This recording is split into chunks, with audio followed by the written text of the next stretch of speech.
Hello guys! So Lolo, this is for Gemini. Gemini, welcome dito sa aking channel, Kapalaran 888. Welcome, welcome. Alamin natin Gemini kung anong message ang kailangan niyong marinig. Okay. This is a money, career, financial reading. Okay, please comment down below if you resonated. Or please comment down below kung may gusto kang sabihin. Pag-iingat ka. This is vigilance. Stone people. Okay, mag-iingat ka Gemini sa mga tao sa paligid mo. Kung sa loob yun ng company, you need to be careful kasi yung mga katrabaho mo, parang ano sila, mahilig sila mag-criticize. I-criticize ka ng mga taong yan. Kung halimbawa, sasabihin nila tamad ka, selfish ka, hindi ka mautusan, ganyan-ganyan, hindi ka nakikisama, parang ganon. So, you need to be vigilant sa mga katrabaho mo. You need to be vigilant sa mga tao sa paligid mo, yung mga umuutang sa'yo, yung mga taong gustong, diba, lumapit sa'yo, parang ganon. So, you need to be careful. Okay, Gemini.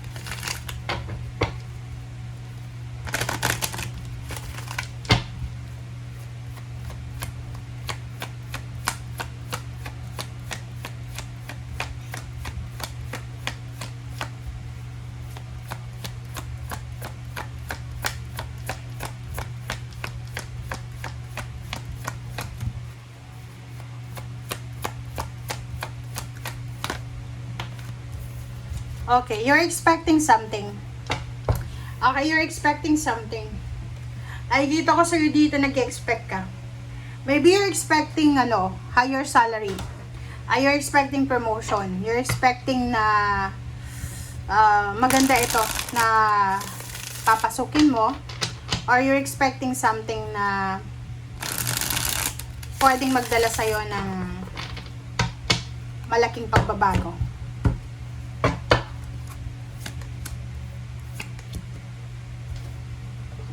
Ace of Cups and Six of Swords. Yun. There's a news coming from someone na kapamilya mo. Pwedeng tungkol to sa kapatid mo.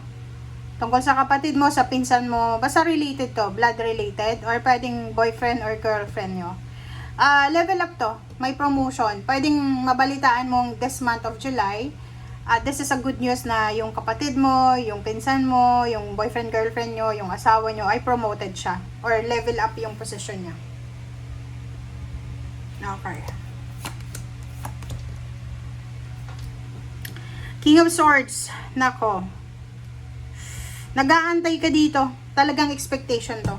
So, these two cards are resonated dito. So, sinasabi na you're expecting something. Nag-expect ka talaga. You're expecting na may mangyari regarding dito sa July na to. Okay, Hierophant. Okay. So, nakikita ko sa'yo dito kung ikaw ay anak. Anak ka. Anak. Nag-expect ka na makakatulong ka sa family mo. Or kung parents ka, Gemini, nag-expect ka na yung mga anak mo ay matutulungan ka na makapagpatayo ng bahay, magkaroon ng safe place para sa pamilya. Or nag-expect ka na may tutulong sa'yo. Alright. Kaso lang, this one is rejection. So, sinasabi ng barahan na you're expecting financial news, proposal, confirmation, email, pwedeng kaka-apply mo pa lang sa trabaho, pero ang nangyari dito ay posibleng yung expectation mo ay hindi mangyari. Pwedeng nag-expect ka ng letter of confirmation or email sa July, pero hindi siya darating. So, you're feeling disappointed. Sabi ko na eh. So, this month of July, nakikita ko na medyo heartbroken ka. Heartbroken ka kasi hirap ka. Wala kang pera, wala kang source of income. Pwedeng may trabaho ka naman pero wala kang savings, wala kang naiipon, ang baba lang ng sweldo mo. Or kung isa kang OFW, tumanda ka na sa ibang bansa, pero now, na-realize mo na wala ka naman palang napala sa pag-iibang bansa. Okay, 6 of Wands, and pagod ka na, Gemini. Pagod ka na sa paghihintay kung kailan ka ba aasenso.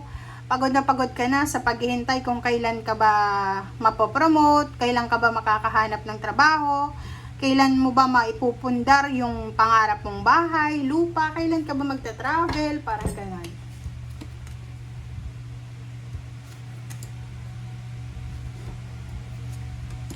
Okay, so makikita nyo dito na ang sabi ng bara sa'yo, nasa middle yung 5 of Swords, na kahit anong mangyari, halimbawa lang, may mga bagay tayong gustong mangyari sa buhay natin, tapos hindi pa siya nangyayari sa oras, sa panahon na gusto natin. Yung parang nagmamadali tayo, and parang binibase natin yung success natin based sa timeline na gusto natin.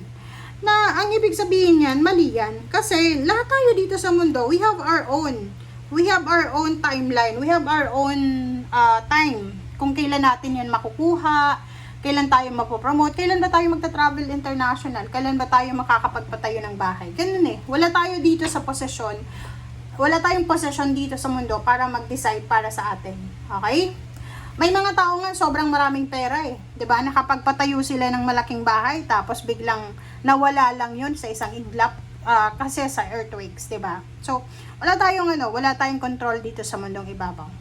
Sabi ng bara sa'yo, huwag kang mawala ng pag-asa. Kung pera lang yung problema mo sa ngayon, as long as na healthy ka, as long as na wala kang sakit, as long as na bata ka pa, malakas ka pa, kaya mong magtagumpay, kaya mong mahanap yan, kaya mong mag-ipon ng pera. So, huwag mong masyadong i-pressure yung sarili mo. Emperor, sabi na eh, this is a confirmation.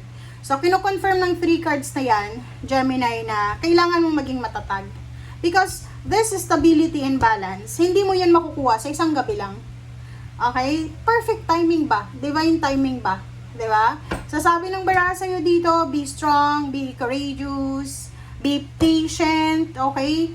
Para, saan ba mararating etong makakarating sa'yo yung panahon ng kaligayahan, panahon ng kapayapaan, panahon ng success. May kanya-kanya yun eh.